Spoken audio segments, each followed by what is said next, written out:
Hallelujah, Hallelujah, Hallelujah, Hallelujah.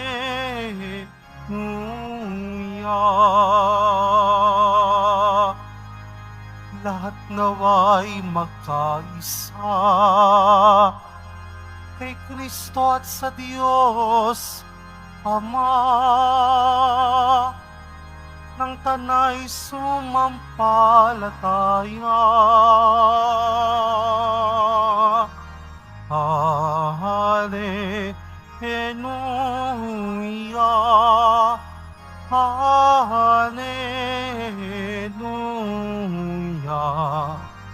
Hallelujah, Hallelujah.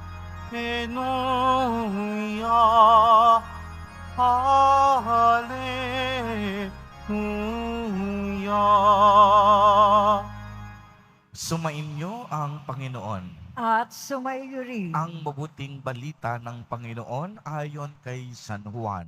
Papuri sa iyo, Panginoon. Noong panahong iyon, tumingala si Jesus at nanalangin, Amang banal, hindi lamang ang aking mga alagad ang idinadalangin ko, kundi pati ang mga mananalig sa akin dahil sa kanilang pahayag. Maging isa nawa silang lahat, Ama. Kung paanong ikaw ay nasa akin at ako'y nasa iyo, gayon din naman maging isa sila sa atin upang maniwala ang sanlibutan na ikaw ang nagsugo sa akin. Ang karangalang ibinigay mo sa akin ay ibinigay ko sa kanila upang sila'y ganap na maging isa. Gayang nating iisa, ako'y nasa kanila at ikaw ay nasa akin, upang lubusan silang maging isa, at sa gayon makilala ng sanlibutan na sinugo mo ako, at sila'y iniibig mo katulad ng pag-ibig mo sa akin. Ama, nais kong makasama sa aking kinaroroonan ang mga ibinigay mo sa akin upang mamasdan nila ang karangalang bigay mo sa akin sapagkat iniibig mo ako bago pa nilikha ang sanlibutan.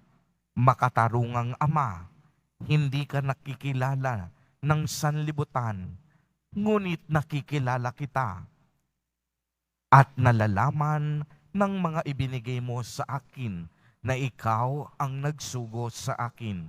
Ipinakilala kita sa kanila at ipakikilala pa upang ang pag-ibig mo sa akin ay sumapuso nila at ako namay sumakanila. Ang mabuting balita ng Panginoon. Pinupuri ka namin, Panginoong Hesukristo. Magsiupo ang lahat. Magandang umaga po sa inyong lahat, mga kapatid kay Kristo. Sa lahat po ng ating mga taga-subaybay, sa iba't ibang online platforms, at sa lahat ng ating mga kadiboto, sa iba't ibang panig ng Pilipinas, at maging sa buong mundo, kung saan tayo ay naaabot ngayon ng ating live streaming. Mapayapang umaga din po sa inyong lahat. Purihin at dakilain natin ang ating Panginoon, ang mahal na poong Jesus Nazareno.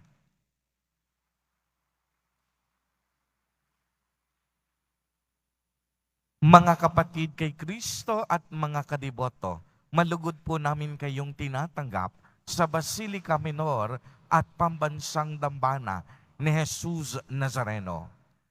Kung mayroon pong isang salita na maaaring maging tema ng ating ebanghelyo sa araw na iyon, yan ay ang salitang pagkakaisa.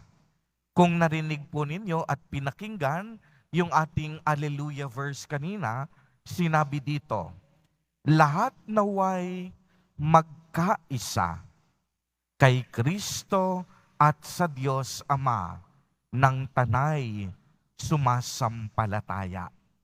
At kung kukunin po natin ang isang pahayag ni Jesus Nazareno, ayun po ang magiging summary ng ating ebanghelyo sa araw na ito. At ang pahayag ni Jesus Nazareno, maging isa nawa silang lahat, Ama. Sa wikang Latin, ang ibig sabihin nito ay ut omnes umnum sint. Alam po ninyo, bago palikhain ng Diyos ang sanlibutan, pangarap na ng Diyos, bago likhain ang tao, na ang kaniyang lilikhain ay magkakaisa, magsasama-sama, at magbubuklod-buklod. Ngunit dahil sa kasalanan at katigasan ng ulo ng mga tao, ang pangarap na iyan naiba dahil sa kagustuhan ng tao. Ngayon pa lang, sa panahon sa kasalukuyan, mararamdaman natin ang malaking pagkakabahagi-bahagi ng iba, ang kasakiman ng mga tao, ang pagkakanya-kanya, ang pagnanais na humiwalay. Kami lamang, kayo lamang, sila lamang. Ito yung mga bagay na hindi nais ng Diyos. Kaya nga ating mauunawaan, isa sa mga dahilan, kaya ipinadala ng Diyos Ama ang kaniyang bugtong na anak na si Jesus Nazareno ay upang hanapin ang mga naligaw na anak ng Diyos. Yung mga lumihis sa kaniyang angkan. Kaya nga, ang isa sa maliwanag na panawagan ni Jesus Nazareno, magbalik loob kayo. At ang pagbabalik natin sa Ama ay pakikipag-isa sa Kanya. Uulitin ko po, kung tayo'y magbabalik loob sa Diyos Ama, ang ibig sabihin nito, nakikipag-isa tayo sa Kanya. At kung palalalimin natin ang pagninilay sa pagkakaisa, ano bang ibig sabihin nito? Ang ibig sabihin ba ng pagkakaisa, dapat pare-pareho tayo ng uniform? Ang ibig sabihin ba ng pagkakaisa, dapat yung mga kulay kayong manggi, sama-sama, ang mga mapaputi, sama-sama? Ang ibig bang sabihin nito, dapat iisa yung wika o lingwahe na sinasalita? Dapat ba pare-pareho ang gamit natin para sabihing may pagkakaisa tayo? Hindi. Because unity is not about uniformity. Uulitin ko napakahalaga nito. Unity is not about uniformity. Maaaring pare-pareho kayo ng uniform, pero sa loob ng komunidad ninyo, nagsisiraan kayo. May crab mentality kayo. Nagmamarites kayo. Baliwala ang uniform. Kahit na magkakaiba ang kulay ninyo, kahit magkakaiba ang kultura at tradisyon ninyo, pero kung ang puso't pag-iisip, iisa ang hangarin na maglingkod, mahalin ang Diyos. Yan ang ibig sabihin ng pagkakaisa. Kaya nga merong term, siguro pamilyar tayong lahat, unity in diversity. Bagamat iba ang ating kulay, bagamat iba ang ating wika, bagamat iba ang ating kultura at tradisyon, hindi nangangahulugan na hindi pwede tayong magtulungan. Hindi nangangahulugan na hindi tayo pwedeng magsama-sama. Sa ating pagkakaiba-iba, magaganap pa rin ang pagkakaisa. Uulitin ko po, sa ating pagkakaiba-iba, dapat maganap pa rin ang tunay na pagkakaisa. At alam po ninyo, ang pagkakaisang tinuturo sa atin ni Jesus Nazareno, isang Diyos lang ang dapat nating sambahin. Isang Diyos lamang ang dapat nating paglingkuran.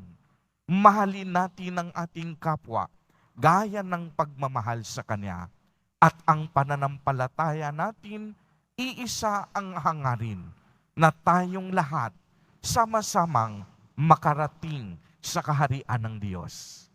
Kaya nga mga kapatid kay Kristo at mga kadeboto, ang isang mabisang tanda na sumasa atin ang Espiritong Banal ay kung may pagkakaisa ang bawat isa sa atin. Sapagkat ang Diyos, nais niya, buo tayong lahat bilang pamilya at angkan ng Diyos. Kaya nga ang demonyo, ang ibig sabihin, diabolos. At pag ita-translate sa wikang Tagalog, alam nyo kung anong ibig sabihin?